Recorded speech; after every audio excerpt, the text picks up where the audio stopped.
Welcome to PS Vijaya news. Tirupati జిల్లా బాలాయపల్లి మండలం మన్నూరు గ్రామస్తుల మధ్య భూ వివాదం చోటు చేసుకుంది. గ్రామానికి చెందిన రామతులసి మరియు మరికొందరి మధ్య భూ వివాదం నడుస్తుండగా ఆ యొక్క భూమిలో వ్యవసాయ పనులకు వెళ్లిన తమపై దాడి చేసినట్లు బాధితులు ఆరోపిస్తున్నారు. ఈ యొక్క విషయంపై గాయపడ్డ వారిని వెంకటగిరి ప్రభుత్వ ఆసుపత్రికి తరలించారు. ప్రథమ చికిత్స అందించిన అనంతరం మెరుగైన చికిత్స కొరకు తిరుపతి వెళ్లవలసిందిగా గాయపడ్డ వారిని వైద్యులు సూచించారు. దాడి విషయం తెలుసుకొని చిత్రీకరించేందుకు వెళ్లిన ఒక జర్నలిస్టుపై దాడి చేసినట్లు బాధితుడు చెన్నూరు మస్తాన్ ఆరోపిస్తున్నారు.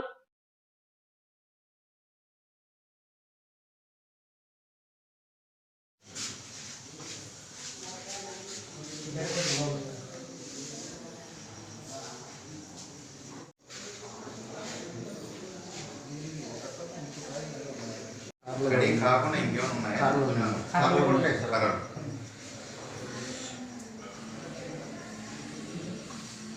ఎక్కడ జరిగింది? నిమ్మ తోట అంటే ఎక్కడ? ఏ ఊరు? మన్నూరు.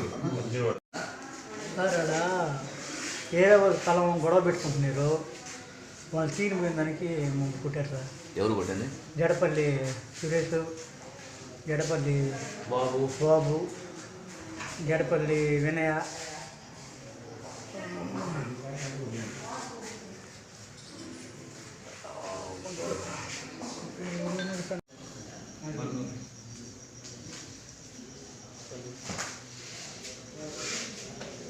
రామతులసి. నేను మన్నూరు గ్రామం, బాలాయపల్లి మండలం. యాక్చువల్గా మాకు ఒక ల్యాండ్ ఉంది, 3 ఎకరాల 23 సెంట్లు. అది మా నాన్న వారసత్వంగా అది నాకు వచ్చింది. ఎప్పటి నుంచి అంటే 32 ఇయర్స్ నుంచి మా నాన్న దాంట్లో చేస్తూనే ఉన్నారు. ఈ మధ్య నేను మా నాన్న చనిపోయిన తర్వాత వర్షాధార పంటలు వేస్తూ ఉన్నాను. ఈ మధ్య కాలంలో అంటే ఒక 2 సంవత్సరాల 6 నెలల ముందర నేను నిమ్మ చెట్లు వేసుకున్నాను, అవి పెంచుకున్నాను.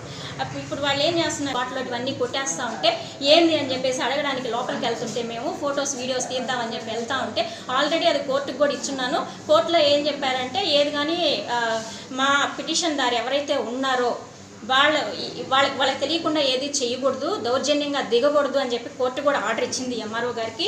అయినా కూడా వాళ్ళు నాకేమీ తెలియకుండా, ఏ అర్జీ ఇవ్వకుండా, ఏ నోటీస్ నాకు ఇవ్వకుండా వాళ్ళు వెళ్ళేసి దౌర్జన్యంగా దిగుతుంటే ఆ వీడియోస్ తీద్దామని నేను తోటలోకి వెళ్ళాను. టేక్ చెట్లు అన్నీ కొట్టేస్తుంటే వెళితే వాళ్ళు మా మీద దౌర్జన్యం చేశారు.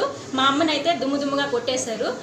నా దౌర్జన్యం చేసినప్పుడు ఏంది అని చెప్పి అక్కడ ఉండే వాళ్ళందరూ, చుట్టుపక్కల వాళ్ళందరూ వచ్చి చూడడానికి వస్తే వాళ్ళ మీద దౌర్జన్యం చేసి వాళ్ళని కొట్టి ఈతో బట్టి రచ్చరచ్చలు చేశారు. నేను యాక్చువల్గా మధ్యాహ్నం ఎస్ఐ దగ్గరికి వెళ్ళాను. ఎస్ఐ గారి దగ్గరికి వెళ్ళి పిటిషన్ ఇచ్చినప్పుడు ఆయన ఏం చెప్పారంటే ఎంఆర్ఓకి చెప్తాను, ఎంఆర్ఓ ఏం చెప్తారో రేపు దాన్ని బట్టి నేను మూవ్ అవుతానన్నారు. సరే సార్ అని చెప్పేసి నేను వచ్చేసాను. నేను వచ్చే మూమెంట్లో ఇంటికి వెళ్తా, దోవల తోట దగ్గర చూస్తే మా అమ్మను కొడతా ఉన్నారు వాళ్ళు. ఏంది అని చెప్పేసి నేను తోట దగ్గరికి వెళ్తే వాళ్ళందరినీ పట్టుకొని, ఎందుకంటే అది గ్రామం కానీ ఒక న్యాయం ఉంటుంది. అందరూ చుట్టుపక్కల ఏం జరుగుతుంది గొడవ అని చెప్పి అందరూ వస్తే వాళ్ళందరినీ పట్టుకొని కొట్టేశారు. వాళ్ళు గొంతు మీద కాలు పెట్టి మరీ తొక్కారు. అది ఏందని చూడడానికి, వీడియో తీయడానికి వచ్చాడు ఒక అబ్బాయి మస్తాన్ అయితే. ఒకరికి పొళ్ళు ఇరిగిపోయాయి. అసలు ఏం జరుగుతుందో కూడా నాకైతే అర్థం కావట్లే. యాజ్ పర్ రూల్ ప్రకారం వాళ్ళు మనకి ఏదైనా కూడా లా ప్రకారం నోటీస్ ఇచ్చి ఏదైనా చేయాలి అనేది ఒకటనేది రూల్స్ ఉంటాయి. ఆ రూల్స్ ఫాలో అవ్వట్లేదు. ఎవరికైనా న్యాయం ఒకటే. ఇప్పుడు అన్యాయంగా ఆక్రమించేదానికి నన్ను అది అంటున్నారు, వైసీపీ లీడర్ అన్యాయంగా ఆక్రమించింది అంటున్నారు. అది రోడ్ సైడ్ ఉంది, అన్యాయంగా నేను ఎలా ఆక్రమిస్తాను? అది ఊర్లో అందరి జనాలు ఉన్నారు కదా, అందరినీ అడగాలి కదా. గ్రామ సభ అని ఒకటి ఉంటుంది కదా, దాన్ని కనుక్కోవాలి కదా. కనుక్కోకుండా ఏది ఎత్తకుండా వాళ్ళు ఏం చేయకుండా ఉంటే నేను ఏం చెప్పగలను?